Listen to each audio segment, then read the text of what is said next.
How is it going, everybody? This is RBT coming at you with my Chargers and Bengals AFC wildcard recap video. The Chargers win 27-10, which marks the biggest deficit, a defeat for the Bengals this season. It was in the AFC wildcard round playoff game. The Chargers win 27-10, and I just gotta say, I told you so. I told you guys. I got so much hate on my preview videos from Bengals fans. People calling me crazy for thinking the Chargers are going to go all the way. They got one step closer today. Got that W, win 27-10 over the Cincinnati Bengals. And you got to give all the credit in the world to the Chargers. I mean, they struggled early on. They couldn't do much early on. It was 10-7 at halftime. They come out in the second half and play great. Both sides of the football. Offense was more consistent. They ran the football well in the second half. They ran the football well all game long, but they finally got the passing game going in the second half a little bit with Phillip Rivers. The defense created turnovers, forced 3 turnovers in the second half, which was ultimately the decisive factor in the game. None bigger than that fumble at the 3-yard line of the I think it was Giovanni Bernard that fumbled at the 3, and the Chargers picked it up and kept the Bengals from scoring. Held the Bengals scoreless in the second half as they scored 17 points, so 17-point run, and a 20-point run actually, my fault, and the Chargers get it done. Like I said, guys, for my reason of picking this game, the Chargers over the Bengals, was the fact that you just can't trust the Bengals in the playoffs. They've not had any recent success in the playoffs at all, especially under Andy Dalton. So I really trusted Phillip Rivers, and it turned out to be the case. They didn't turn the ball over at all, if I'm not mistaken. Yes, he did not turn the football over at all. And although, I mean, the Bengals win the turnover battle, win the total yards battle, and it seems like they executed a little bit better offensively, turnovers is the biggest part in football. They always decide football games, and no matter if you can't move the football as well as the other team, if you can create some turnovers and force yourself into good opportunities and take advantage of those, which they obviously did, that's all it takes, and that's what they did, and that's how they got that victory. They ran the football a lot better than I thought they were. I did not think they were running the football as well as they did. They ended up with 196 yards combined.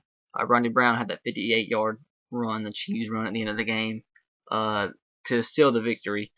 But he led the team with that. I mean, half of those came on that last play. But Danny Woodhead had 54 on the ground, and Ryan Matthews had 52. Ryan Matthews really got the bulk of those early on in the game. And Phillip Rivers only threw the ball 16 times. It was kind of bad weather, and he only threw the ball 6 times, not mistaken, in the first half. But they came out and threw it a lot better in the second half. He was ended up 12 of 16, 128 yards and a touchdown. Just didn't turn it over. They were conservative, but it turned out being the right thing. On the flip side, Andy Dalton was 29 of 51, 334 yards, 1 touchdown, 2 interceptions. Giovanni Bernard, 12 carries, 45 yards. Benjamin Green-Ellis had 42 on 8. And, like I said, yeah, it was Giovanni Bernard that fumbled that. And Andy Dalton also fumbled the ball twice as well. So Andy Dalton was a big part in losing this game because, I mean, turned the ball over 3 times. And that's not going to do it. That's not going to do it at all. But, yeah, guys, that's really about it. Nothing too crazy in this game. Just a good second half performance from the Chargers. And they advanced to take on the Denver Broncos. And actually, right after this video, I'm going to go ahead and make my Denver Broncos and San Diego Charger preview video. And right after that, I'll make my Colts and Patriots preview video. So, I guess I'm going to keep it at that. I guess I can tell you guys the final stats of the game team-wise. Like I said, the Bengals won this game in total yardage, 439 to 318. These teams were combined 7 of 24 on third down conversions. The Chargers were 4-12. The Bengals were 3 of 12. 326 passing yards for the Bengals, only 122 for the Chargers. 196 rushing yards for the Chargers, 113 for the Bengals. And like I said, the penalties are about the same, but hey, turnovers, -4. The Chargers were. The Bengals had 4 turnovers. The Chargers had none.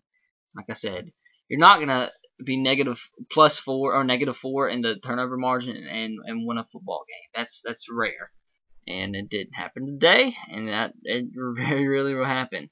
And time of possession was about the same, and I think that I said everything except the receiving stats. Darius Green led the Chargers in receiving, had 34 yards and 3 catches. Eddie Royal also had a big 33-yard catch, which set up a touchdown pass to Ladarius Green. And then the Bengals, you had let's see. You had Marvin Jones led the Bengals with 8 receptions, 130 yards, and nothing else really too important there. Jermaine Gresham had the 1 lone receiving touchdown for the Bengals. But that's about it, guys. So I hope you enjoyed. Be sure to hit the like button if you did. Let me know what you thought about this game in the comment section below. Let me know if you're surprised with the Charger victory. Be sure to subscribe to my channel if you haven't already for more NFL playoff game coverage. Like I said, coming at you with recaps of every playoff game after the Packers and 49ers game is over. I'll come at you with a recap of that. And I'm going to come at you with the previews of the rest of the divisional round playoff games. So don't miss those. Be sure to follow me on Twitter at twitter.com/S3RTR. And as always, guys, roll Tide, go Sox, and go Titans to you. Catch you guys later. Peace.